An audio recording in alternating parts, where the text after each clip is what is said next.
So we were supposed to catch a flight at 9 p.m. in Toronto. The flight was delayed for an hour. So we asked the WestJet people, we said, our expected time of arrival is now after our connection flight. And they said, no, don't worry about it, it's fine. It's not a problem, you'll get there early, it'll be okay. And so we said, okay, fine. We got on the plane. And then, sure enough, we got here 10 minutes after our flight left. This is how you get illegal immigrants. You take a flight on WestJet, and then you get stranded, and then you run around the airport trying to get your flight fixed, and you can't. So you just stay where you are, develop a British accent, and then just blend in with the people. Thanks, WestJet. Thanks, Obama.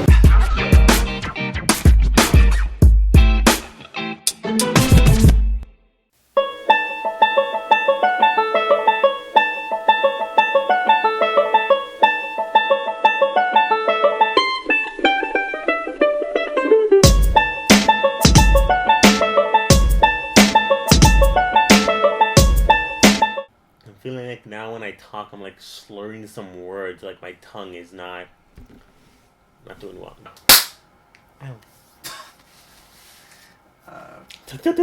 Okay.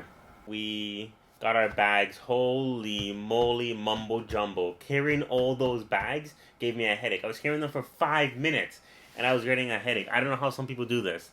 Ryan keeps saying by the end of this, we're going to have the biggest shoulders. I keep saying by the end of this, we're going to have no shoulders. They're going to fall apart on us. But we have a lot of things we're doing. We have 31 days here. So I can go on for 31 days talking about this. But I won't spoil things. That's for you viewers to view.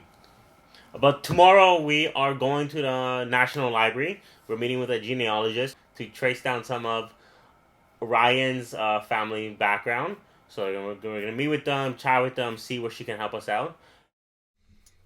So here's what I know about my family history right now. My mom did most of the research a few years ago, and now I'm picking up where she left off. The Irish side of the family I'm investigating on this trip begins with George Archibald Collins, my great-grandfather.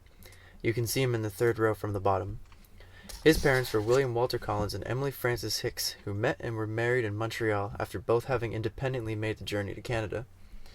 From here, the family branches off into literally the opposite sides of the country.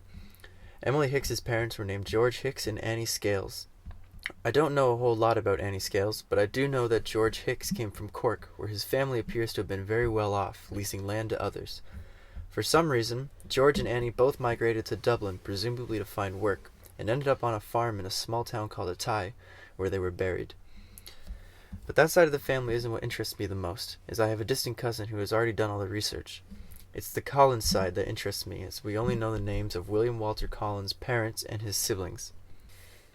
William's parents were named John Collins and Frances Jane Ingram.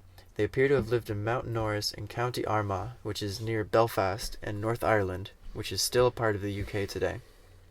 We know the names of their kids, one of which appears to have owned the family farm up until the late 50s or 60s. This son is John Archibald Collins, who appears to have been named after his father. Both of these timelines take place around the mid-1800s, but I want to go further, and this all starts with our visit to the National Library.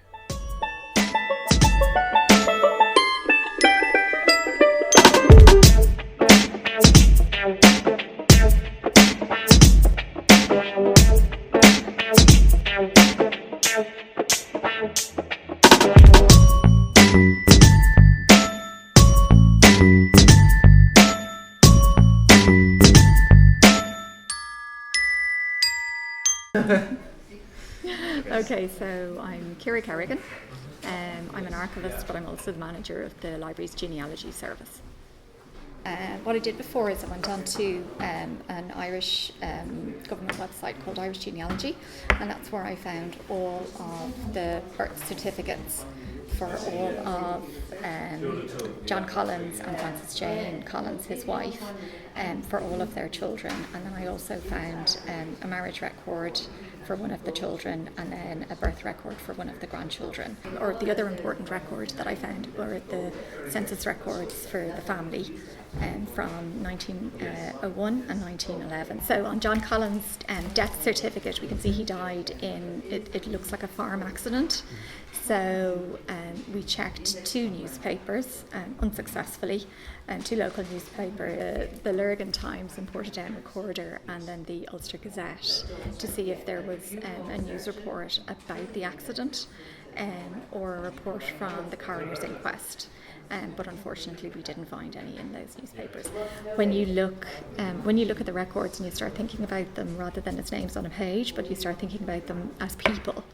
And even for the smallest children, I think would have been quite young when their father died, and even the time of the year. So he died at the end of January, so a couple of weeks after Christmas is quite sad.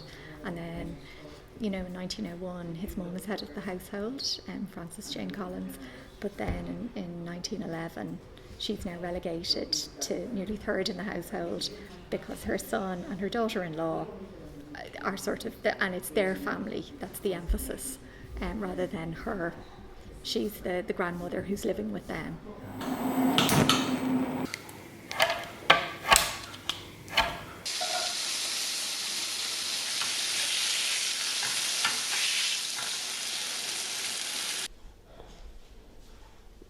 I'm not in the way, right? Want to catch in the pan? Nothing. Okay, guys, how's it going? So here we are at our house. So we'll show you a quick video of what it is. Montage.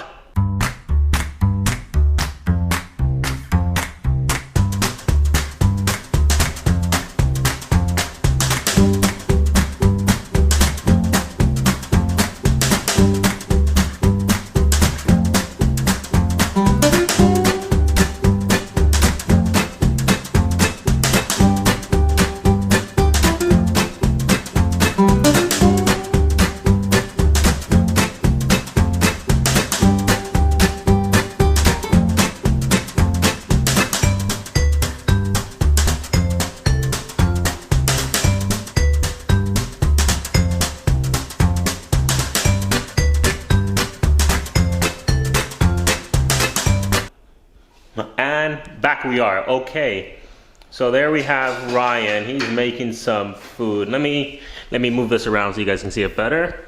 Ryan, what are you doing? Making burgers and potatoes. We got garlic butter. We got already garlic potatoes from the store. And already pattied hamburger meat from the store.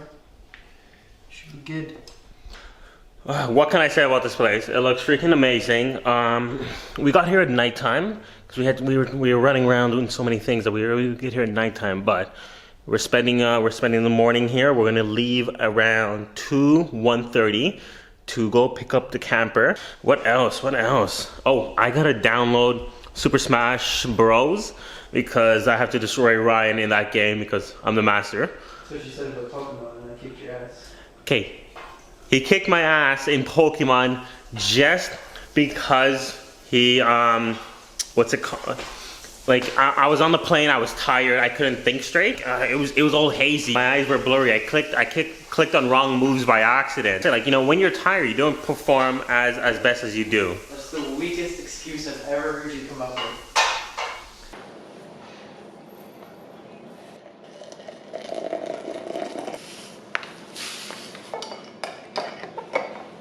After I finished making my morning coffee, I started preparing and cleaning up. We had to go from Dalkey all the way to Dublin to pick up a camper at Bunk Campers. At Bunk Campers, we're going to be meeting David.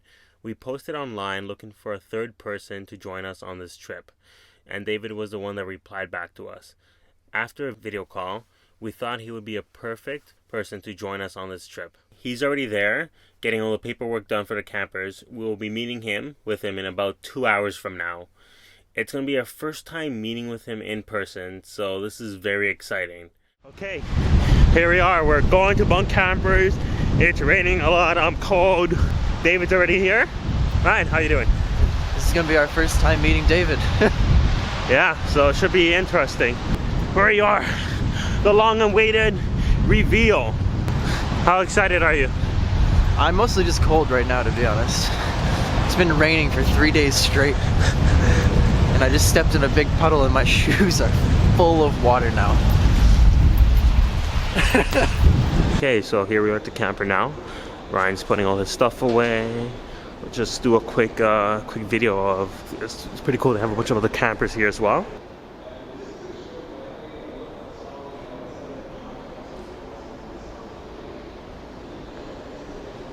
So we're gonna start driving now. You see Ryan in the background creepily. Do a quick introduction to David. I'm David. I'm the guy from California that signed up for this crazy adventure, and I'm looking forward to it. We're excited to see what Ireland has to offer us over the next few weeks on this trip of a lifetime. So expect to see a lot more content taking you through what we experience along the way. We'll see you in the next video.